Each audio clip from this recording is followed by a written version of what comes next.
Buenas tardes, doctora. Nuestro grupo va a presentar el tema de medios de contraste radiológicos. Los integrantes son Sebastián Anderson, Gabriela Alexis, Paula Rivera y Elia Leslie Galindo. Primera diapositiva, por favor.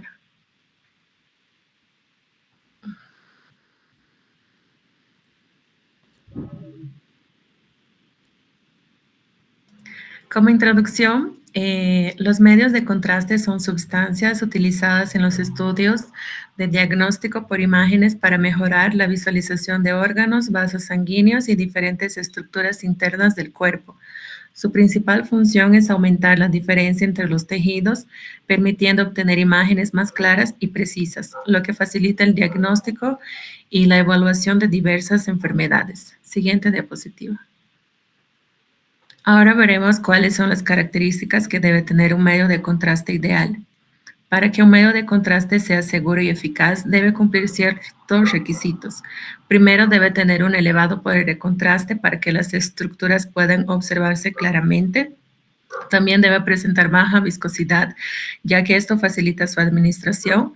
Otra característica importante es la hidrosolubilidad, es decir, que pueda disolverse en agua y ser eliminado fácilmente por el organismo.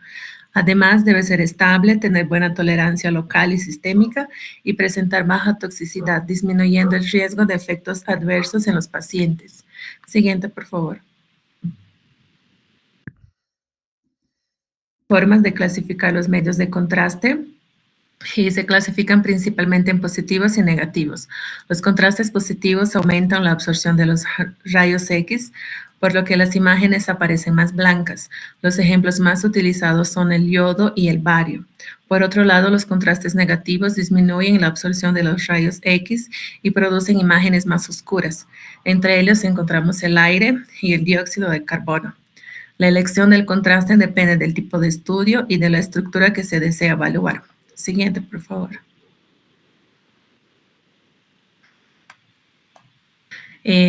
También veremos las vías por las cuales se pueden administrar.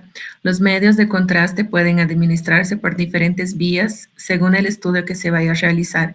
La vía intravenosa es una de las más utilizadas, especialmente en tomografías y estudios vasculares. La vía oral se emplea para evaluar el aparato digestivo y también existen la vía rectal, la vaginal, la intravesical y otras vías específicas utilizadas en determinados procedimientos diagnósticos. La elección de la vía dependerá de la región anatómica que se quiere estudiar.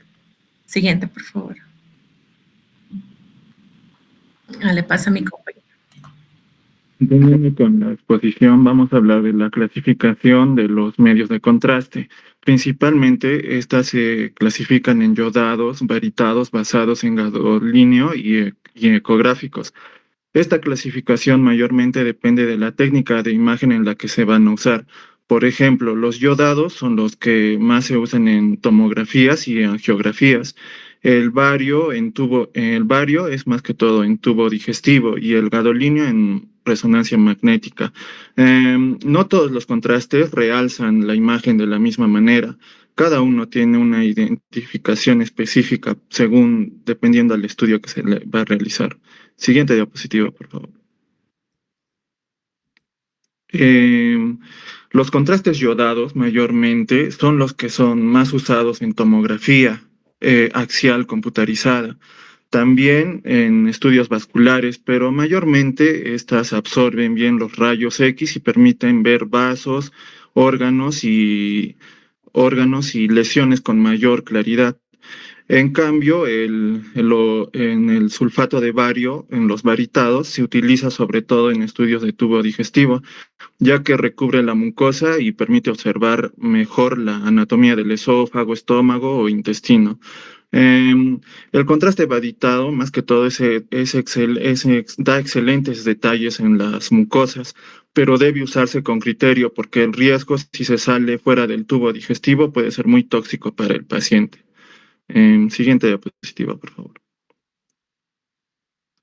Bueno, en los compuestos del gadolínio, esta mayormente se utiliza como medio de contraste en resonancia magnética. Su función es aumentar la diferencia y la señalización entre los tejidos normales y patológicos.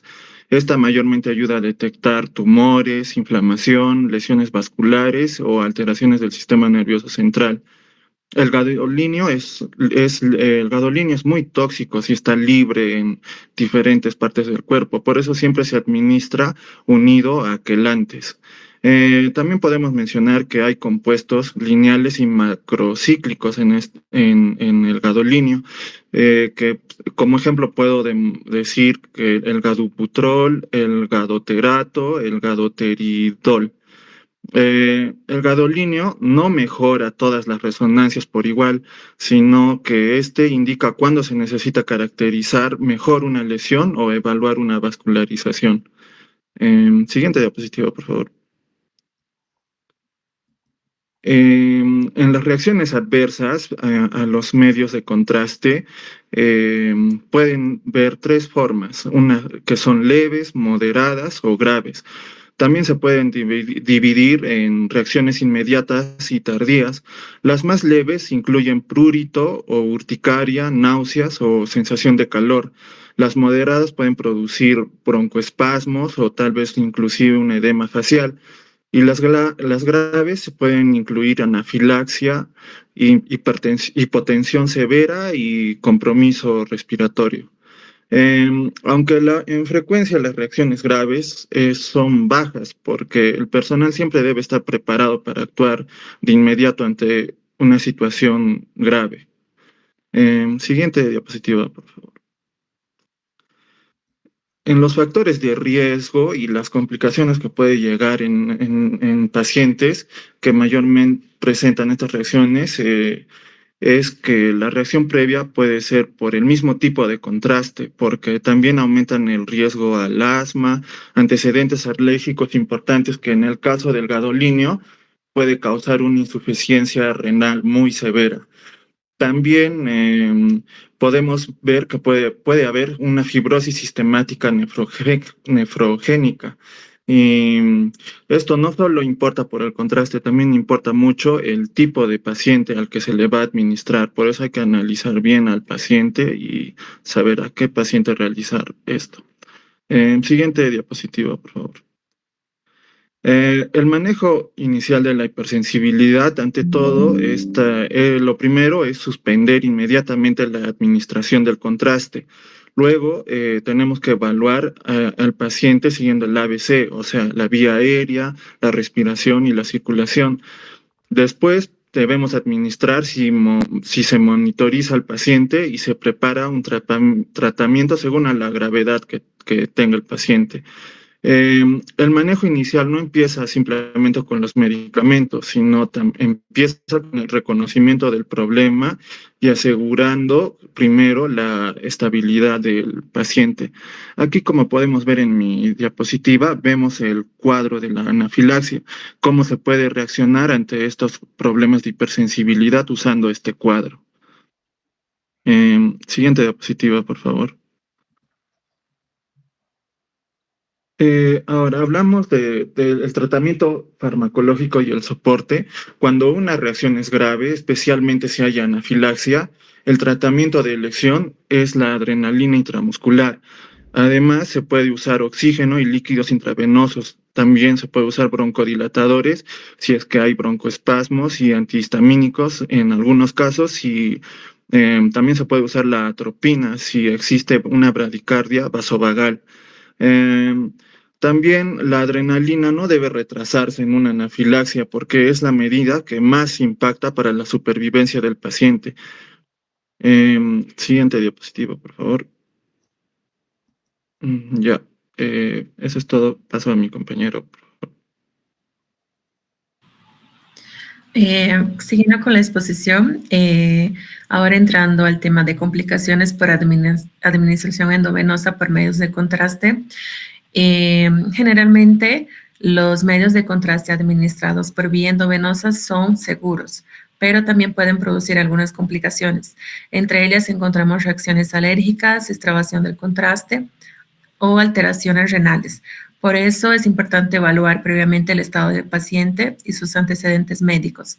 Es también importante administrar el medio de contraste en una vena de buen calibre y con buen flujo sanguíneo, preferentemente en las venas del antebrazo, porque esto reduce el riesgo de extravasación que ocurre cuando el contraste sale de la vena y se infiltra en los tejidos circundantes.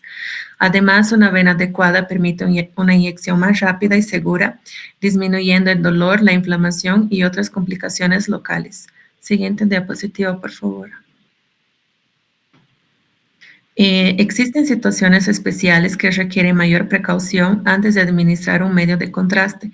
Por ejemplo, pacientes con insuficiencia renal, antecedentes de alergias, embarazo o personas que utilizan determinados medicamentos.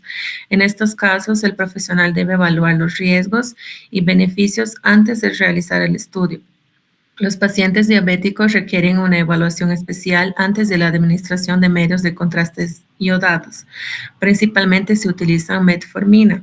Antes del procedimiento se debe verificar la función renal mediante la medición de la creatinina y la tasa de filtración glomerular, ya que estos pacientes presentan un mayor riesgo de desarrollar lesión renal inducida por contraste. En algunos casos se recomienda suspender temporalmente la metformina antes o después del estudio, según la función renal y el criterio médico para disminuir el riesgo de acidosis láctica. Siguiente, por favor. Los medios de contraste no solamente se utilizan en estudios vasculares, sino también en aplicaciones no vasculares. Pueden emplearse para evaluar el aparato digestivo, el sistema urinario, las articulaciones y otras cavidades corporales. Su utilización depende del órgano o estructura que se desea estudiar. Siguiente diapositiva, por favor. Le paso a mi compañero. Pasamos a medios de contraste en pediatría. Los medios de contraste en pediatría se van a utilizar por una prioridad absoluta en la cual se va a intentar mantener la seguridad renal y la radioprotección, o sea, minimizar la exposición a la radiación y proteger la función de los riñones. Podemos ver tipos de contraste según la modalidad. Podemos ver para el TC o fluoroscopía, que son contrastes yodados de baja osmolaridad. Podemos ver de resonancia magnética el gadolíneo. Y en ecografía las microburbujas. Siguiente diapositiva. Vemos los tipos y vías de administración y uso clínico. Por ejemplo, podemos ver el yodo no iónico, que se va a administrar intravenosamente y se va a usar en tomografía axial computerizada.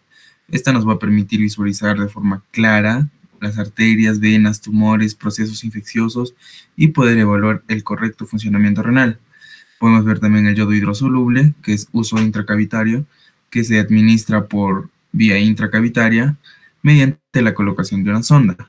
Principalmente se aplica para una cistografía, que va a ser útil para detectar el flujo de orina, el reflujo vesicouretral, que va a ser un retorno anómalo de la orina desde la vejiga a los riñones, y tumores. También para fístulas, que podemos identificar o podemos ver fugas de líquidos corporales a través de trayectos anormales. También podemos ver el sulfato de bario, que se va a administrar de vía oral o rectal y se puede aplicar principalmente para una serie esofagogástrica vía oral, que se utiliza para evaluar la deglución del niño o para descartar una estenosis. También para un enema, que sería en vía rectal, para que se utilizaría para la visualización de la estructura del colon. Siguiente diapositiva.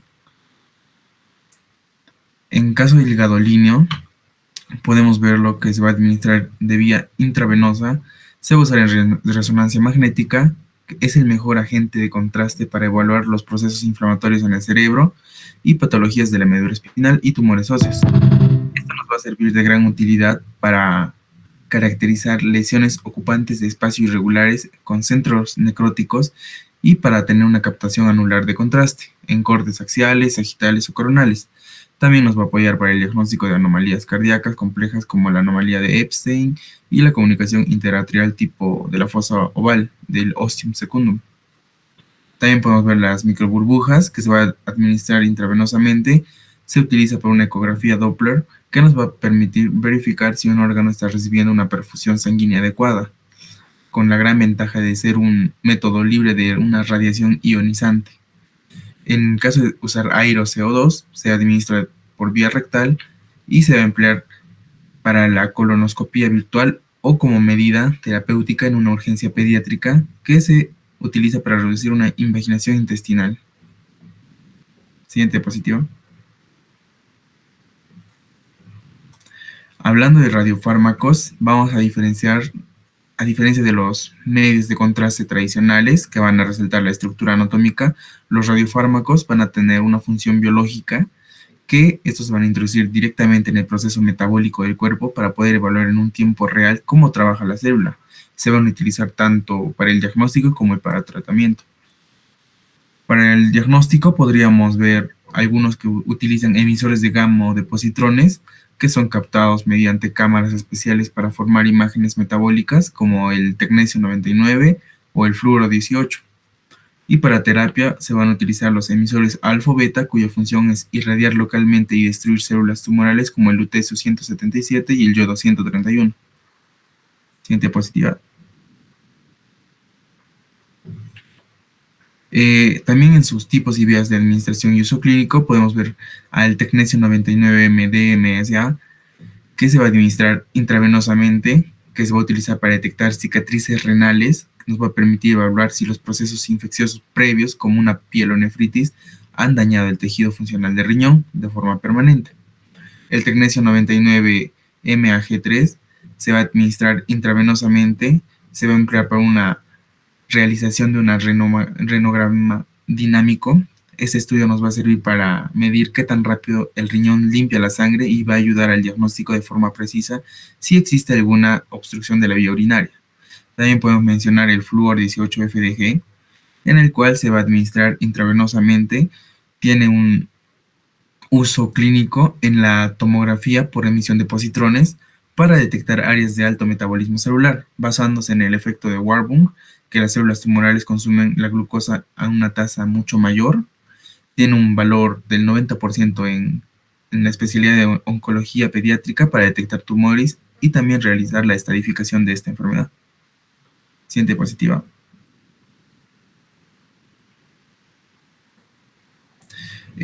Podemos ver el yodo 123 MIBG, que se va a administrar intravenosamente. Este va a tener un uso clínico que va a ser específico para un estudio que nos va a llevar al diagnóstico de un neuroblastoma, uno de los tumores sólidos extracraneales más frecuentes en la infancia. Nos va a permitir localizar el tumor primario y evaluar si este se ha extendido, si ha hecho metástasis a otra parte del cuerpo. También podemos ver el tecnesio 99-MDP, que se va a administrar intravenosamente. Su uso clínico se usa para gammagrafía ósea, generalmente utilizado para la evaluación del sistema esquelético. Es ideal para identificar procesos de inflamación en los huesos como una osteomielitis o para detectar fracturas por estrés que no son visibles en radiografías convencionales.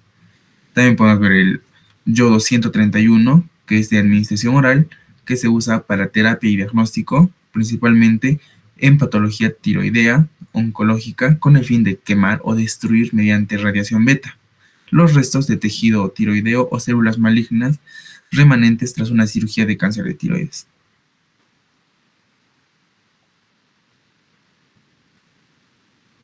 Bueno, como siguiente parte vamos a encontrar la nefropatía inducida por medios de contraste iodados. Estos procesos van a ser generalmente agudos y si hay una buena administración de contraste iodado va a provocar una nefropatía inducida por contrastes o una creatinemia. Esto mayormente tiende a prevalecer a favor o de una patología que ya previamente se ha diagnosticado anteriormente. Y bueno, para entender un poco más la patogenia, esta patogenia nos vamos a basar por la nefropatía inducida por contraste. Este va a tener dos tipos de estadios. En el primero no va a haber ningún tipo de afección, pero si logra pasar el segundo estadio, no va a haber osmolaridad, lo que va a implicar varios mecanismos como el estrés oxidativo, como podemos ver en la imagen. Este estrés oxidativo se va a formar de la siguiente manera: va a haber una célula sana, luego van a atacar los radicales libres que van a dañar esta célula y por consiguiente va a eh, estar esta célula con el estrés oxidativo. Ahora, una tasa de filtración glomerular, como podemos ver en la tabla de Kinder for Formulation, va a encontrar cinco tipos de estadios. En el primer estadio va a haber un daño renal con tasa de filtrado glomerular normal o aumentada. Este va a ser de 90. En el estadio 2 va a haber un daño renal o leve con la disminución de tasa de filtrado glomerular, que este va a ser de 60 a 89. Y en el de estadio 3 vamos a encontrar la disminución moderada de tasa de filtración glomerular, que este va a ser de 30 a 59. Y por consiguiente, en el estadio 4 va a ser de 15 a 29 y en el estadio 5 va a ser la falla renal o diálisis. Esto mayormente se aplica para las personas que ya eh, tienden a prevalecer una patología de base eh, y eso. Manifestaciones clínicas. Generalmente estas manifestaciones clínicas pueden ser asintomáticas o también pueden haber una leve elevación de la creatinina, pero esta va a ser leve. Luego también tenemos una evolución típica. Esta evolución típica va a haber, bueno, se va a encontrar en una hora pico, no en una hora específica, pero en un rango de 48 a 72 horas va a ser la presentación de diferentes tipos de signos o manifestaciones clínicas que puede presentar esta. Y la recuperación va a ser de 7 a 14 días. Ahora, en casos graves va a haber una oliguria o una enfermedad renal sistémica. También vamos a encontrar una diálisis, que esta va a ser rara. Como oliguria vamos a encontrar la disminución de la orina progresiva, va a ser. Y la prevención. En la prevención vamos a encontrar tres tipos de manejos. En el primero vamos a encontrar la hidratación, que esta va a ser administrada por solución salina, que esta va a ser en el rango de 6 a 12 horas, de 4 a 12 horas. El manejo de contraste. Este va a tener baja osmolaridad, como ya había comentado en la patogenia. También va a tener menor volumen posible. Y en el 3 que va a ser suspender nefrotóxicos, va a ser vamos a suspender los AINES y los aminoácidos como medida de prevención. Y bueno, eso sería todo.